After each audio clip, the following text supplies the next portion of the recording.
Cordial saludo, mi nombre es Dayana Alice Pérez Salas y vengo a hablarles acerca de las principales características de las sociedades coloniales en América.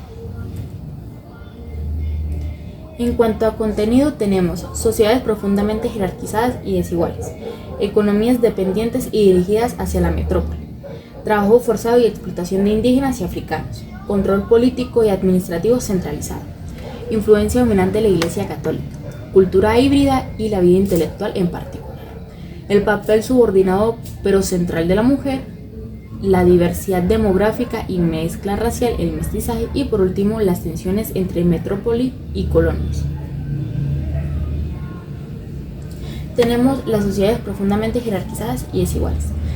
La colonia se organizó bajo estrictas jerarquías sociales, dependiendo del tipo de jerarquía al cual uno pertenecía, uno tenía mayores privilegios y mayor acceso a la educación, siendo los primeros los españoles peninsulares arriba, los criollos debajo, luego los mestizos, indígenas, negros esclavizados y por último las castas. Todas estas jerarquías se reforzaron con leyes basadas en prejuicios y con un alto control económico entre el comercio y las tierras. Las sociedades coloniales no eran planas, sino piramidales. El origen étnico definía el lugar que ocupabas en la sociedad, tu trabajo y hasta tu valor social. Tenemos las economías dependientes. Toda economía o toda ganancia que se lograba mediante el trabajo pesado era únicamente dirigido para ganancia en cuanto a España y Portugal.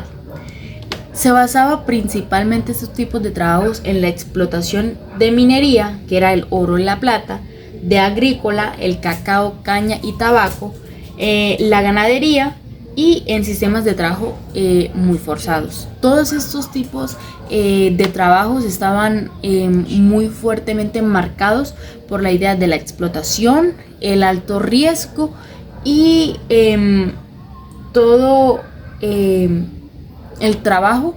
Había un fuerte monopolio con el tal para poder garantizar toda la ganancia hacia la metrópoli. Ahora el trabajo forzado y la explotación. Obviamente para sostener todos estos sistemas en cuanto económicos de trabajo, había obviamente la mano de obra barata, en la cual consistía en indígenas y en esclavos africanos. Las formas de trabajo fueron las encomienda, mita, esclavitud africana y el peonaje. En el Brasil colonial, según Marsilio, la base laboral fue la esclavitud africana y sobre todo en los ingenios azucareros. Como les había dicho anteriormente, todos estos niveles de trabajos estaban muy forzados, con altos niveles de riesgo, etc. La colonia funcionaba gracias a la explotación de cuerpos indígenas y africanos. Su trabajo no era voluntario, sino impuesto. Control político y administrativo. La colonia estaba profundamente controlada por la corona. ¿Y cómo se lograba esto? A través de virreinatos, de audiencias, cabildos y gobernaciones. Todo que fuera, por así decirlo, representación de poder de parte de ellos. No les gustaban figuras de poder nacionales porque eso los hacía tener como un sentido de identidad, de pertenencia, de que ellos también podían. No les gustaba eso. Los criollos, aunque eran ricos, eran excluidos de los altos cargos administrativos. El poder venía de arriba, nada se decidía sin la aprobación de la corona. Tenemos la influencia de la iglesia. La iglesia jugó un papel muy importante. ¿Por qué? Porque era esta la que se encargaba de regular la educación, la vida social, la vida privada, la moralidad, la vida cotidiana y los registros civiles. También la cultura. Fue clave en la evangelización indígena y en la justificación colonial. O sea, sirvió como como excusa, por así decirlo, de todo lo acontecido durante las conquistas y así. También promovió universidades y espacios intelectuales, pero todas estas eran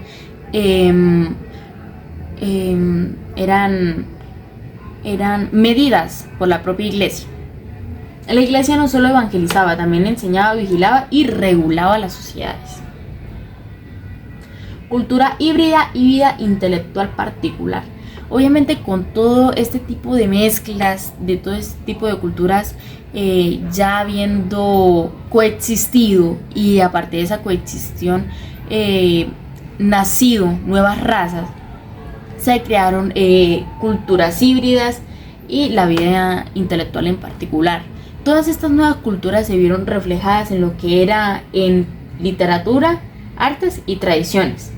Esta nueva cultura circulaba en lo que eran los colegios, universidades y monasterios. Lo colonial no es copia de Europa, es mezcla, adaptación y resistencia.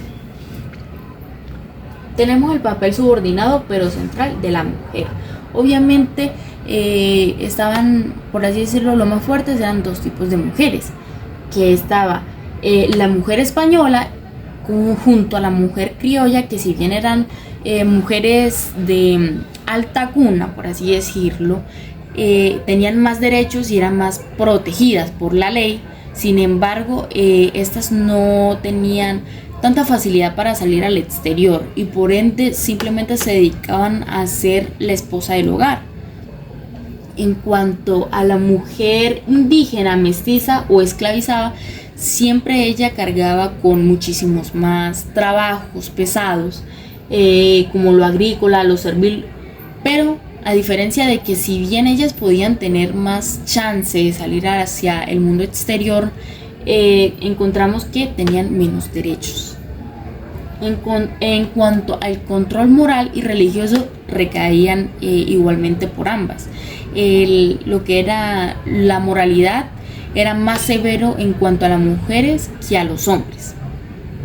Las mujeres eran esenciales para la vida colonial, pero vivían bajo límites rígidos bajo su origen. En cuanto a la diversidad demográfica y mezcla racial, que es el mestizaje, encontramos que en lugares como Brasil hubo una fuerte mezcla entre Europa, indígenas y africanos. Esto hizo que nuevas identidades y categorías sociales apareciesen. El mestizaje fue tanto biológico como cultural. La sociedad colonial era una mezcla constante, pero esa mezcla no le eliminó la desigualdad, más bien la organizó. En cuanto a las tensiones entre la metrópoli y los colonos, encontramos que los criollos, como ya antes se había dado a entender, tenían más derecho que los esclavos, que los negros, que los indígenas. Pero en cuanto a poder económico, eran echados hacia un lado. Esto mismo hizo que ellos empezaran a tener roces junto a los indígenas. No, o sea, ellos empezaron a tener roces contra los españoles. De ahí esto generó conflictos que serían claves para la independencia. Los criollos querían más poder y la corona se los negaba. Ese choque creció hasta convertirse en movimientos de independencia. Como conclusión, tenemos que las sociedades coloniales en América fueron caracterizadas profundamente por la desigualdad, los rencores, lo que era el desprestigio, etc. Sin embargo, a pesar de todas estas dificultades que pasaron, fueron un pueblo que se supo renacer de las cenizas. Muchas gracias.